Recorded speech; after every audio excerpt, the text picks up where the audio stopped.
తిరుపతి నగరపాలక సంస్థను ప్రక్షాళన చేసేందుకు సిద్ధంగా ఉన్నామని ఎమ్మెల్యే ఆరణి శ్రీనివాసులు అన్నారు.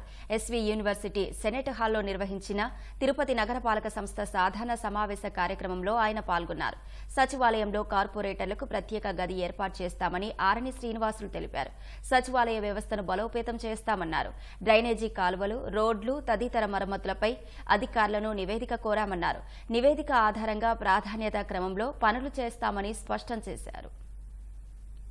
తిరుపతి పుణ్యక్షేత్రం తిరుపతి నగరాన్ని రాష్ట్రంలోనే అగ్రస్థానంలో అభివృద్ధి చేయడానికి కలిసికట్టుగా నా వంతు కృషి చేస్తాననేసి, దీనికి ఏదైనా అవసరాలు వచ్చినా కూడా ముఖ్యమంత్రి నారా చంద్రబాబు నాయుడు గారు, అదేవిధంగా డిప్యూటీ ముఖ్యమంత్రి పవన్ కళ్యాణ్ గారు వారి సహాయ సహకారాలతో ముందుకెళ్తున్నామనేసి తెలియజేయడం జరిగింది.